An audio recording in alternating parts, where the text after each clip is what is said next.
कैसे हैं? अच्छे हैं? बहुत अच्छी बात है। बच्चों, एक बात बताइए, आपने अपनी हिंदी पुस्तक में बहुत सारे पाठ पढ़े। उन सब पाठों को आपने पहले कभी नहीं पढ़ा था। फिर भी आपने वो पाठ पढ़े, समझे, एक बार नहीं 2 बार पढ़े, प्रश्नों के उत्तर हल करने में आप सक्षम रहे, है ना? तो कैसा लगा आपको? क्या कोई कठिनाई आई? नहीं ना? जब बार-बार हम पढ़ते हैं कोई चीज़ तो आसान लगने लगती है। आप सोच रहे होंगे आज मैम ऐसी बातें क्यों कर रही हैं? क्योंकि मैं आपको अपठित गद्यांश के बारे में बताना चाहती हूँ। समझे? अपठित गद्यांश आपकी परीक्षा में आता है ना, सबसे पहला प्रश्न वही होता है। तो कुछ बच्चे आसानी से हल कर लेते हैं और कुछ को बहुत दिक्कत होती है।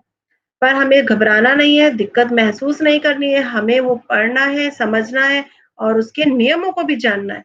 तो आज मैं आपको आपकी कक्षा में आज नियम ही समझाऊँगी, जो कि जिससे आपको पढ़कर आसान लगने लगेगा सब कुछ, है ना? और आप कोई भी गद्यांश आ जाए, आसानी से हल कर सकते हैं। तो चलिए समझे हम? देखो बच्चों, अपठित, अपठित, पठित का अर्थ होता है पढ़ा हुआ और अ लग गया, विलोम शब्द हो गया वो, तो यानी कि नहीं पढ़ा हुआ। फिर देखते हैं अपठित गद्यांश। गद्यांश क्या होता है? आप कहानी उपन्यास पढ़ते हैं ना, वही तो है सब गद्य। और उसका छोटा-सा पैरा जो कि आपकी परीक्षा में आता है अपठित गद्यांश के रूप में, वो होता है गद्यांश, गद्य का छोटा-सा अंश। तो जो आपने पहले नहीं पढ़ा हुआ, वो गद्य खंड, जो पहले नहीं पढ़ा हुआ अपठित गद्यांश कहलाता है ना आसान? अब आते हैं इसके नियम। सबसे पहले गद्यांश से संबंधित पूछे गए प्रश्नों को ध्यान से पढ़ें। वो तो मैं हमेशा कहती हूँ ना, ध्यान से पढ़ना चाहिए। गद्यांश को ध्यानपूर्वक कम से कम 2 बार पढ़ना चाहिए। जब कोई चीज़ समझ नहीं आती एक बार में, तो दोबारा पढ़ लो, अच्छे से समझ में आ जाएगी। बहुत साधारण सी बात है। प्रश्नों से संबंधित अंश को पेंसिल से चिन्हांकित करें। आई ना वही बात, मैं हमेशा आपसे कहती हूँ जब हम वाचन करें किसी भी चीज़ का, पेंसिल रखें। जो लाइन महत्वपूर्ण लगी, अच्छी लगी, उसको रेखांकित करते चलें। पूछे गए प्रश्नों के उत्तर अपने शब्दों में संक्षेप में दें। संक्षेप का अर्थ होता है बच्चों छोटे से, छोटा सा लिखना है। और ध्यान रखें उत्तर में अपने विचार शामिल ना करें, अपनी मर्जी नहीं चलानी है। फिर है शीर्षक से संबंधित प्रश्न का उत्तर देने के पूर्व गद्यांश के केंद्रीय भाव मतलब जो उसका मुख्य बिंदु होता है, मेन बात होती है, उसको अच्छी तरह समझना है। शीर्षक पहचानने के लिए गद्यांश में इस प्रश्न का उत्तर ढूंढे कि गद्यांश का मूल विषय क्या है। जैसे बच्चों आपको एक गद्यांश आ जाता है परोपकार के बारे में कि परोपकार, रामू एक परोपकारी लड़का है, वह दूसरों का भला करता है, उससे उसे लाभ होता है। तो ये सारी बातें रामू के विषय में नहीं, परोपकार की बात सिखाना चाह रहा है लेखक हमें, है ना? तो वही हुआ ना शीर्षक। शीर्षक का अनावश्यक विस्तार नहीं किया जाना चाहिए, बहुत बड़ा शीर्षक नहीं होना चाहिए, छोटा सा होना चाहिए। शीर्षक संक्षिप्त बताया ना अभी, छोटा और आकर्षक, सुंदर सा होना चाहिए। उसका नाम अच्छा होगा तभी तो हमारा कहानी पढ़ने का मन करेगा। कितनी बार कहानी अंदर से आपको लगती है कुछ और, पर नाम देखते हैं, ये पढ़ते हैं, ये बहुत इंटरेस्टिंग लग रही है, बहुत रुचिकर लग रही है, अच्छी लग रही है। क्यों? क्योंकि उसका शीर्षक यानी कि उसका टाइटल, उसका नाम बहुत अच्छा है। कठिन शब्दों का प्रयोग नहीं करना चाहिए। कठिन शब्द का प्रयोग करेंगे तो पहले ही लगेगा अरे कुछ बड़ी बड़े लेवल की लग रही है, हमारे उसकी नहीं है ना? नहीं। फिर देखते हैं बच्चों अपठित गद्यांश क्यों करना चाहिए, क्यों पढ़ना चाहिए? क्यों? क्योंकि उससे साहित्य की रचनाओं को पढ़ने में, समझने में ये कौशल का विकास होता है। जैसे कि आपने कोई पुस्तक बार-बार पढ़ते हैं, कितने प्रकार की पुस्तकें आप पढ़ चुके हैं, तो आपको लगेगा अरे ये तो बहुत आसान है। तभी तो आपको कहा जाता है अंग्रेजी की, हिंदी की पुस्तकें पढ़िए बार-बार, इससे आपकी पढ़ने की क्षमता बढ़ेगी, आपके वाचन का विकास होगा, आप शीघ्र वाचन करने लगेंगे और समझने भी लगेंगे उनको, है ना? फिर देखते हैं एक बार जल्दी से हम ध्यान रखने योग्य बातों को, जो मुख्य बातें उन्हें आप एक बार फिर से पढ़िए और अपने दिमाग में बैठा लीजिए। अपठित जो पहले नहीं पढ़ा गया हो, पूरे गद्यांश को 2-3 बार ध्यान से पढ़ना है, उसके आशय यानी कि उसके अर्थ को समझना है। ध्यान से पढ़ने के पश्चात जिन प्रश्नों के उत्तर मिलते जाएँ उन्हें रेखांकित करते जाएँ। प्रश्नों के उत्तर उस गद्यांश के आधार पर ही हल करने, अपनी मर्जी नहीं चलानी है, जो बताया गया है, पूछा गया है वही करना है। और इसमें क्या लिखा है ज्ञान के आधार पर या अपनी दृष्टि के अनुसार ना दें, लेखक की दृष्टि के अनुसार। लेखक ने जो बात कुछ सोच समझ कर लिखी है और जो पूछा है उसी के आधार पर देना है बच्चों, है ना? उत्तर संक्षिप्त तथा स्पष्ट हो, सरल भाषा में लिखा हो। शीर्षक का चुनाव करते समय ध्यान रखें कि वे पूरे गद्यांश से संबंधित हो। ये नहीं कि आपने अंतिम 4 लाइनें पढ़ी और उसके आधार पर शीर्षक लिख दिया, नहीं। पूरे गद्यांश के आधार पर बच्चों, ठीक है। अब बच्चों अपठित गद्यांश में आपको किस प्रकार के प्रश्न आते हैं देखते हैं। पहला है गद्यांश को पढ़कर प्रश्नों के उत्तर उसी में से ढूंढ कर लिखने के लिए आते हैं। आता है ना आपके पास कि दिए गए प्रश्नों के उत्तर लिखिए, तो नीचे एक रिक्त स्थान छोड़ दिया जाता है, आप उसमें उत्तर लिखते हैं, है ना। गद्यांश को पढ़कर प्रश्नों के दिए गए विकल्पों में सही उत्तर विकल्प आते हैं आपके पास, ये चुनने के लिए कि या तो ये या ये, बताइए कौन सा सही है, सही का निशान लगाइए। तो आपको वो गद्यांश में से पढ़कर सही का निशान लगाना है। तो आइए अब नियम हमने पढ़ लिए, इनका अभ्यास करें। ये देखिए कितने सुंदर कछुए मस्ती कर रहे हैं समुद्र किनारे, है ना। और ये मैं क्या दिखा रही हूँ, एक कहानी जिसका आपको हमेशा इंतजार रहता है कि योगिता मैम एक कहानी सुनाएंगी हमें। तो कहानी की कहानी और अपठित गद्यांश भी। देखिए शुरू करें हम पढ़ना। तो मैं तो पहले अपनी पेंसिल ले रही हूँ, आप भी अपनी पेंसिल ले लीजिए, जिससे कि रेखांकित करना आसान हो जाए। एक लड़का सुबह सुबह दौड़ने जाता था। आते जाते हुए हर रविवार को एक बूढ़ी महिला को देखता था। कब देखता था बच्चों, मैं तो रेखांकित कर रही हूँ, हर रविवार को। वह बूढ़ी महिला तालाब के किनारे छोटे छोटे कछुओं की पीठ साफ किया करती थी।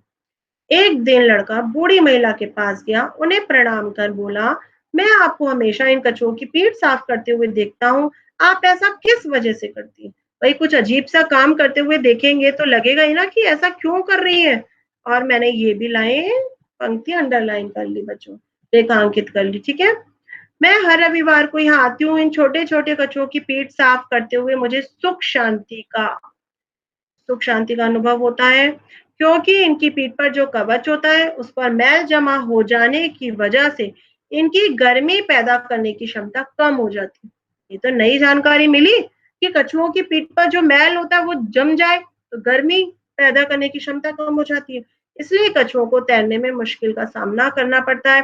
कुछ समय तक अगर ऐसा ही रहा तो ये कवच भी कमजोर हो जाते हैं। क्या बात है, मतलब मैल जमा हो जाए तो, इसलिए आप तो अच्छे से नहाना, रगड़ रगड़ के कवच को मैं साफ करती रहती हूँ। बिल्कुल बहुत अच्छा काम करती है ना दादी अम्मा।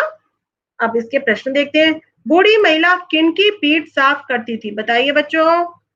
बिल्कुल सही, कछुओं की, तो इसको हम सही का निशान लगाते हैं।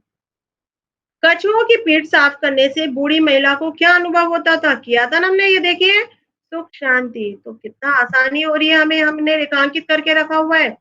कवच पर मैल जमने से कछुओं को क्या परेशानी होती है, भोजन करने में ना, तैरने में। तो ये सही कर लेते हैं। फिर है कछुओं का जब कवच कमजोर हो जाता है तो क्या होता है, कछुओं का जो कवच है वो कमजोर कैसे हो जाता है बच्चों, उम्र बढ़ने पर। साफ ना रहने पर, बिल्कुल सही, जब साफ नहीं रहता उस पे मैल जम जाता है तो ये होता है। तो ये किया।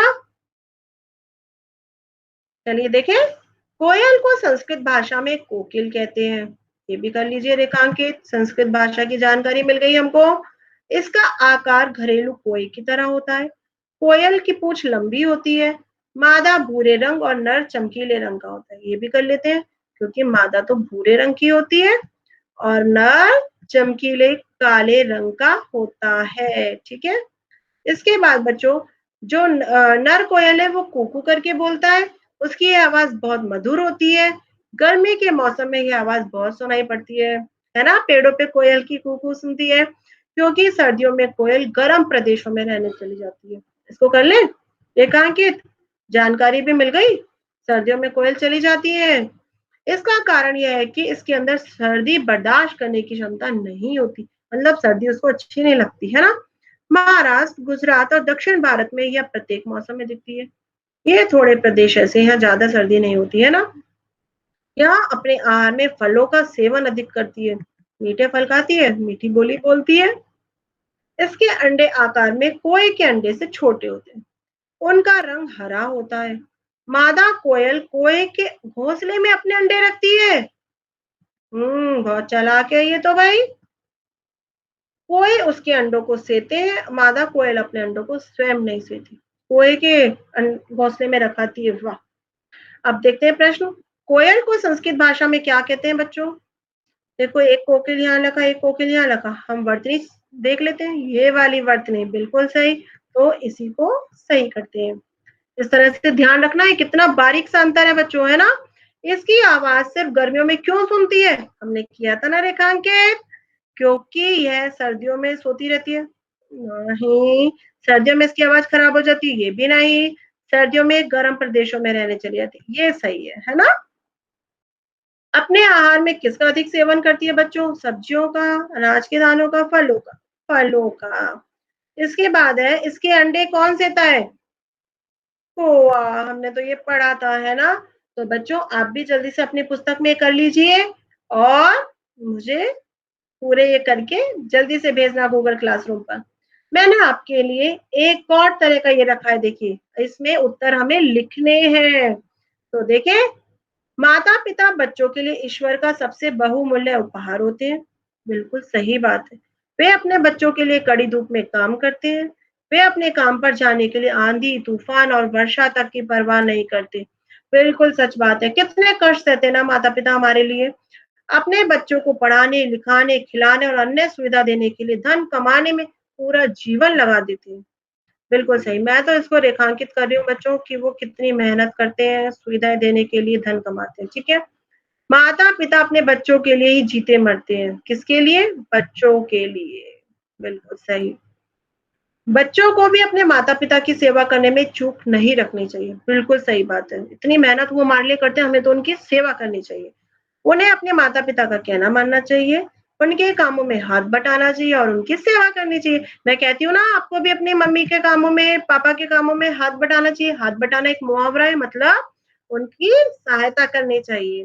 तो देखें प्रश्न, बच्चों के लिए सबसे बहुमूल्य उपहार क्या है? ये था ना बच्चों के लिए ईश्वर का सबसे बहुमूल्य उपहार कौन? माता-पिता। तो आप बच्चों पूरा उत्तर लिखेंगे, ऐसे नहीं केवल माता-पिता लिखा नहीं। बच्चों के लिए सबसे बहुमूल्य उपहार उनके माता-पिता हैं। माता-पिता कठोर परिश्रम करके धन क्यों कमाते हैं? अभी हमने किया था ना कि वे अपने बच्चों को अच्छे से पढ़ाने, लिखाने, खिलाने, सुविधाएँ देने के लिए। माता-पिता किसके लिए जीते-मरते हैं? बच्चों के लिए, है ना? तो आप पूरा उत्तर लिखेंगे, माता-पिता अपने बच्चों के लिए जीते और मरते हैं। बच्चों को अपने माता-पिता के लिए क्या करना चाहिए? बताइए आप? उनका कहना मानना चाहिए, उनके कामों में हाथ बटाना चाहिए, सेवा करनी चाहिए। अब इस गद्यांश से क्या शिक्षा मिलती है बताइए? इस गद्यांश से ये शिक्षा मिलती है कि हमें अपने माता-पिता का कहना मानना चाहिए, उनका आदर करना चाहिए, उनकी सेवा करनी चाहिए, क्योंकि वही हमारे ईश्वर का अमूल्य उपहार है। आप चाहें तो अपनी मर्ज़ी से भी कुछ लिख सकते हैं, लेकिन बहुत ज़्यादा विस्तार से नहीं, सिर्फ़ यही कि माता-पिता हमारे लिए बहुमूल्य उपहार है, हमें उनकी सेवा करनी चाहिए।